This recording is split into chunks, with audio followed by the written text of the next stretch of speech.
Alhamdulillahi Rabbil Alamin. Rasulillah ma ba'd. Allahumma nas'aluka ilman nafi'an wa rizqan tayyiban wa amalan mutaqabbalan. Assalamualaikum warahmatullahi wabarakatuh. Alhamdulillah, sebagaimana yang telah kita jelaskan tentang permasalahan-permasalahan yang berkaitan dengan hal-hal yang membatalkan wudhu. Di pertemuan kali ini kita akan membahas bukan kelakuan dari mandi atau kelakuan dari wudhu.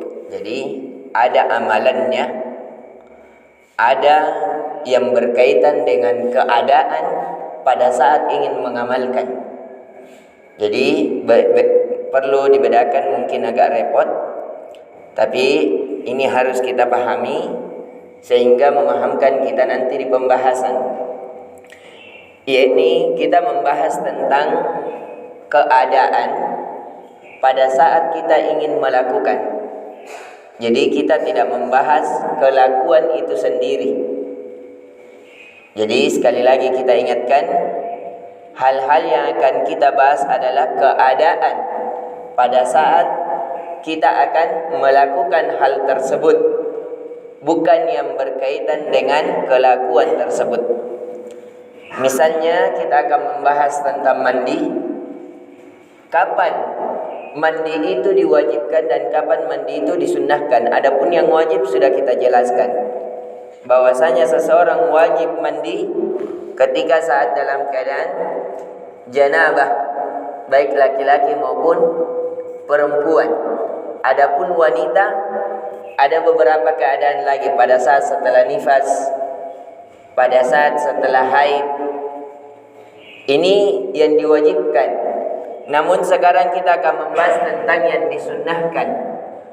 Kapan mandi itu disunnahkan? Dalam mazhab kitab-kitab Imam Syafi'iyah, sebagaimana yang dinukil oleh Abi Syuja di dalam kitabnya Fiqh Mazhab Imam Syafi'i, berkata wal khusuf wal kusuf wal ghusl minal ghusl may wal kafir idza aslam. Jadi hal-hal yang disunnahkan untuk kita bermandi. Jadi di dalam Islam mandinya tidak ada yang membedakan mandi sunnah ataupun mandi wajib. Mandi orang yang meninggal semuanya sama. Caranya sebagaimana yang kita jelaskan.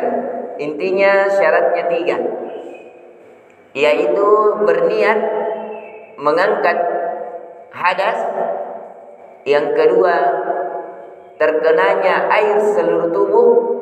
Dan yang ketiga yang kita pakai mandi itu air yang suci dan mensucikan. Itu intinya. Adapun sunnah-sunnahnya alhamdulillah sudah kita jelaskan. Sekarang keadaan kapan mandi itu disunnahkan. Yang pertama, pada saat ingin melakukan solat khusuf dan khusuf, yaitu gerhana bulan dan gerhana matahari. Jadi disunnahkan. Yang ketiga, pada saat seseorang masuk ke dalam Islam.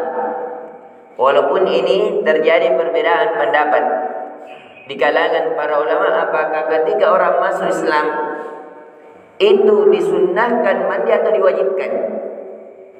Karena ada yang menganggap bahwasanya orang-orang yang selain muslim itu dia dalam keadaan hadas besar.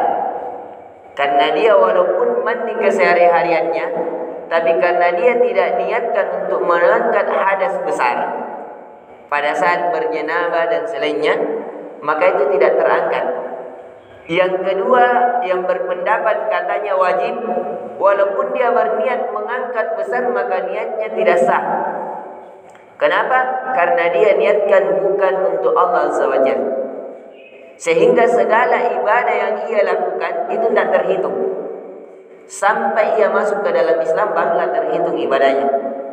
Itu yang menganggap bahwasanya wajibnya mandi orang-orang yang baru masuk Islam.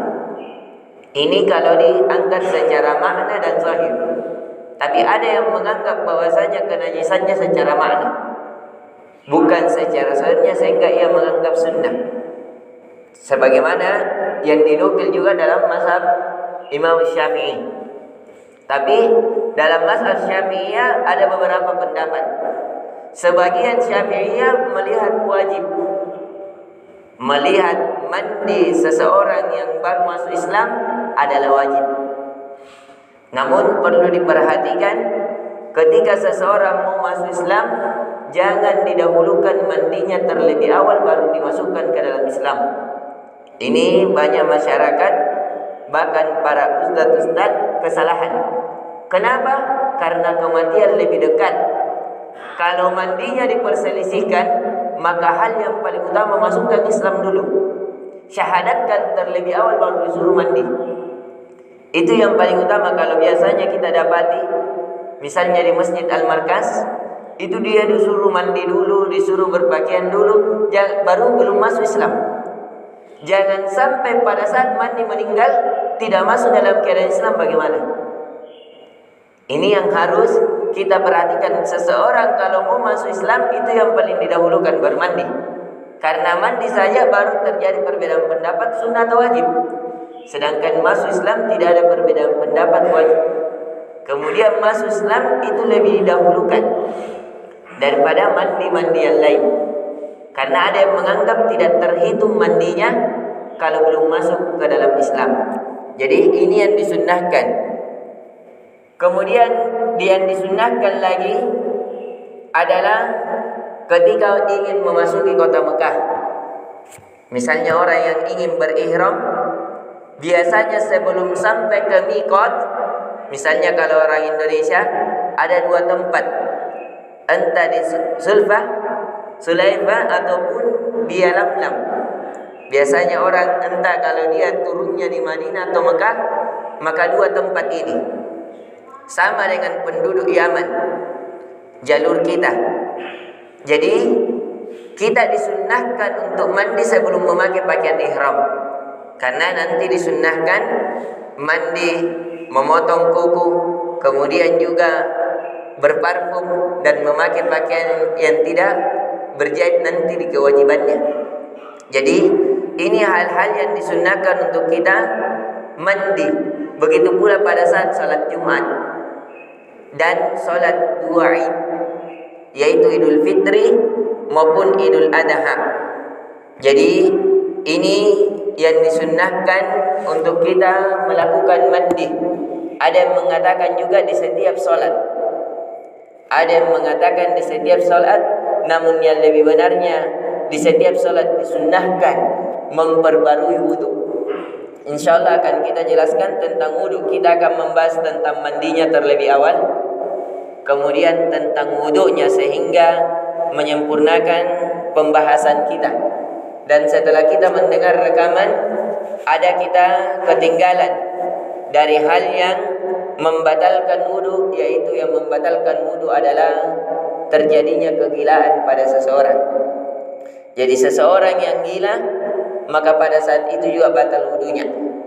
Ini yang disepakati. Dan yang kedua adalah orang yang murtad.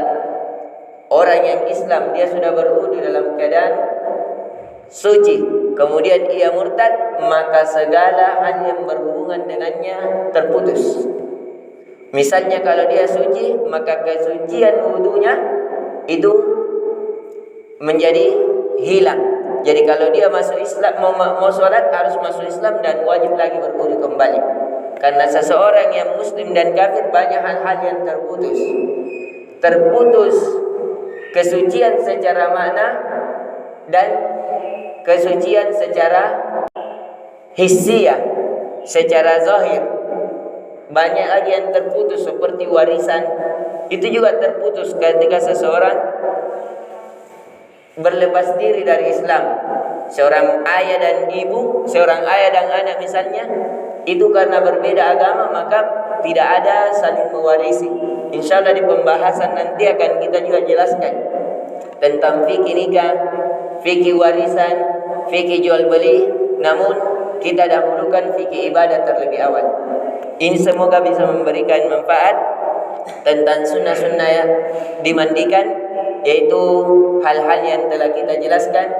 Misalnya tadi ketika ingin melakukan salat gerhana, baik gerhana bulan maupun matahari, pada saat salat Jumat, kemudian pada saat ingin memasuki kota Mekah, pada saat ketika ingin melakukan salat secara umum, dan pada saat melakukan salat dua Id.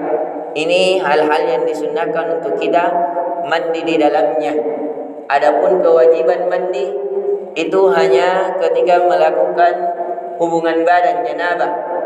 Hubungan badan janabah dan wanita ditambah ketika dalam keadaan haid maupun dalam keadaan nifas. Tapi setelahnya, setelah selesai, semoga bermanfaat. Lebih dan kurangnya mohon dimaafkan.